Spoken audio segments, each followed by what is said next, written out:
बिस्मिल्लाहिर्रहमानिर्रहीम। अस्सलाम वालेकुम दोस्तों, आप देख रहे हैं लॉजिकल रिएक्शन। मुझे ताहिर शब्बीर कहते हैं। डॉक्टर ज़ाकिर नाइक का ये बयान मुझे बहुत पसंद है। आइए मिलकर देखते हैं और इस बयान के आखिर में हम आपसे कुछ गुफ्तगू करेंगे, कुछ सवाल भी करेंगे। इस वीडियो को प्लीज़ आखिर तक देखिए। पहले डॉक्टर ज़ाकिर नाइक साहब का ये खूबसूरत बयान देखते हैं। जॉन रेडली एक रिपोर्टर है, ब्रिटिश रिपोर्टर, सफेद है, वाइट यूरोपियन। उसको भेजते हैं अफगानिस्तान में तहकीक करने के लिए तालिबान के बारे में। वो सारे तहकीक करते हैं और पूरे टाइम वो नकाब में रहती है, हिजाब में रहती है। एक बार कैमरा गिर जाता है और उसका राज फाश हो जाता है, तो तालिबान उसे पकड़ते हैं, 6 दिन तक उसे कैद करते हैं। और जिस तरीके से तालिबान ने उसके साथ बर्ताव किया वो उस लेक्चर में कहती है कि लोग जब उन्हें पकड़ते हैं तो बोलते कौन इसके साथ है, तो आदमी को लेके आते हैं, फिर उसको लेके जाते हैं और सब लोग घेर लेते हैं। तो वो सोचती है अभी चंद मिनटों में ये जाहिल लोग मेरा कत्ल कर लेंगे। शायद हो सकता है क्या 10-15 तालिबान मेरा बलात्कार करेंगे। उसके जहन में ये सब जा रहा है, सोच रही हो सकता है कि मुझे झाड़ पे से लटका देंगे। वो एकदम डरी हुई होती। 1 घंटे तक लोग उसे घेरते लेकिन कोई भी सामने नहीं आता। वो सोचते अभी मेरी मौत, अभी मेरी मौत। 1 घंटे बाद एक अफगान औरत आती है और उसके जिस्म की जांच पड़ताल करती है। फिर उसे पता लगता है हां ये लोग समझते हैं कि मेरे पास हथियार है। वो इतना तेज में आती है, अगर लोग मेरे से पूछना चाहिए, हथियार में बोलती नहीं है। 1 घंटा तक कि मैं तड़प तड़प के मर रही हूं कि ये आज मुझे मारेंगे। वो तेज में आके क्या करती है, अपना स्कर्ट उठा लेते, देखो मेरे पास हथियार नहीं है। जैसा स्कर्ट उठाती है तालिबान 180 डिग्री उस तरफ देखते हुए भाग जाते। तो वो कहती है अपने तकरीर में तालिबान को मारने के लिए बम गिराने की जरूरत नहीं। वो कहती है अगर औरतों के कपड़े छोड़ेंगे तो तालिबान मर जाएंगे शर्म के मारे। और वो तकरीर करती है कि इस इज्जत से मेरी हिफाजत की 6 दिन तक के वो तालिबान लोग ने।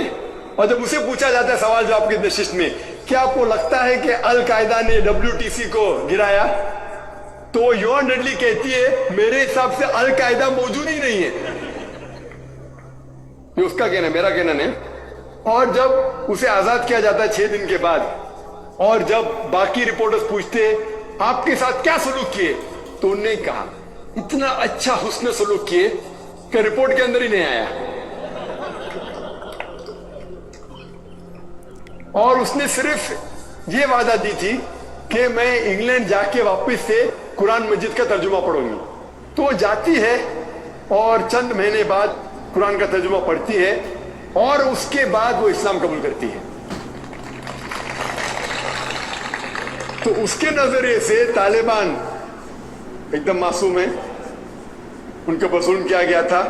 तो आप मुझे पूछेंगे भाई तालिबान क्या कुरान और हदीस की रोशनी में सही है, तो इसका नजरिया अगर लेंगे, जो गैर मुस्लिम थी जॉन रेडली, अभी माशाल्लाह हिजाब भी कर रही है, वो यूरोपियन हिजाब कर रही है माशाल्लाह, तो उसके नजरिए से भाई तालिबान अच्छे लोग हैं। तो इसीलिए नजरिया बदलते जाता है। अमेरिका के हिसाब से तालिबान जालिम लोग हैं। तो मीडिया ऐसी चीज है कि कोई भी हीरो को जीरो बना सकती है। They can make day into night black into white, day into night black into white. Hero को जीरो बना सकती है, कोई विलन को भी हीरो बना सकती है। तो इसीलिए कुरान मजीद में अल्लाह ताला फरमाते कोई भी चीज आपके पास आती है उसकी तहकीक करो तीसरे को पहुंचाने के पहले। तो इसी बुनियाद पे मैंने कहा था, क्या नाम है, ओसामा बिन लादेन को जानता हूं ना, यहाँ क्या हो रहा है पता नहीं मुझे, अफगानिस्तान भी मैं नहीं गया हूं, लेकिन रिपोर्ट के जरिए ये पता लगता है कि ये जो अमेरिका कर रही है अपने मीडिया के जरिए, ये शैतानी हरकत जो गलतफहमी फैला रही है, उसकी सजा तो इंशाअल्लाह उन्हें मिलेंगी। इसीलिए मेरी नजरिए से जॉर्ज बुश नंबर 1 टेररिस्ट है, आपको दुख होगा। जब मैं लंदन में गया था, वहां एक तकरीर की और मैं जवाब दिया, तो एक नौजवान उठ के कहता है कि जॉर्ज बुश को हम दुआ करते हैं कि अल्लाह ताला उसका कत्ल करे। तो मैंने कहा मैं तो ये दुआ नहीं करूंगा, میں تو یہ دعا نہیں کروں گا کیونکہ اللہ کے رسول نے تو دعا کی. جو سب سے زیادہ دشمن اسلام کے خلاف جو تھے محمد صلی اللہ علیہ وسلم کے دور میں، دونوں کا نام تھا عمر. تو اللہ کے رسول نے یہ دعا کی کہ کم از کم ایک عمر کو ہدایت دے. تو میں یہ دعا کرتا ہوں کہ کم از کم اللہ تعالیٰ جارج بش کو ہدایت دے. دوستو، ڈاکٹر ذاکر نائک صاحب کا یہ خوبصورت بیان آپ نے سنا ہے. اس میں دو اہم چیزیں ہیں. جیسے کہ آپ نے دیکھا کہ وہ بتا رہے ہیں کہ طالبان کے اچھے رویے کے باعث خاتون نے اسلام قبول کر لیا اور وہ مسلمان ہو گئی، حجاب کرنے لگی. اس سے یہ ثابت ہوتا ہے، آپ نے انگریزی کا محاورہ سنا ہوگا، action specs louder than words. یعنی کہ الفاظ جو ہوتے ہیں، وہ جو آپ کے اعمال ہوتے ہیں وہ آپ کے الفاظ سے زیادہ اونچا بولتے ہیں. اور مسلمانوں نے کئی مقام پر اپنے ایکشن سے یہ ثابت کیا ہے کہ وہ ایک اچھی قوم ہے. یہی چیز دین اسلام نے ہمیں سکھائی ہے کہ آپ منہ سے گالی دے کر، منہ سے بول کر جواب نہ دو، کبھی کبھار اپنے اعمال سے جواب دو. ایک مسلم جتنا اچھا مسلم نظر آئے گا، جتنا اچھا انسان نظر آئے گا اپنے رویے میں، اپنے برتاؤ میں، اخلاقیات میں، اتنا ہی امکان ہے کہ غیر مسلم اسے دیکھ کر اس سے متاثر ہوں.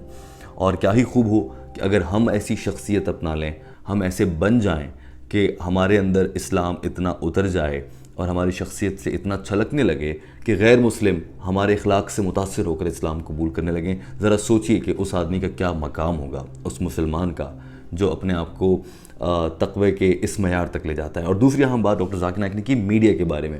ڈاکٹر ذاکر نائک کا یہ بیان لگ بھگ 7 سے 8 سال پرانا ہے. اس وقت بھی امریکن میڈیا زیر بحث تھا کہ وہ کیسے مسلمانوں کے خلاف گمراہ کر رہا ہے. اور آج تک کے وقت میں اسلاموفوبیا سے لے کر اور طالبان کو بدنام کرنے تک آج بھی امریکن میڈیا بالکل اسی طرح سے کام کر رہا ہے. یہ ذاکر نائک ہی تھے جنہوں نے کئی سال پہلے دیکھ لیا تھا کہ یہ ایسے ہی ہوتا رہے گا، اور انہوں نے اس پر اس موقع پر بیان دیا. اس موقع پر اس پر بات کرنا بھی اتنا آسان نہیں تھا. دوستو، ڈاکٹر ذاکر نائک کا یہ بیان آپ نے اور ہم نے دیکھا ہے. آپ کو کیسا لگا کامنٹ کر کے ضرور بتائیے گا. ویڈیو دیکھنے کا بہت شکریہ. ہمارے چینل لاجیکل ریئیکشن کو سبسکرائب کر لیجیے. اللہ حافظ.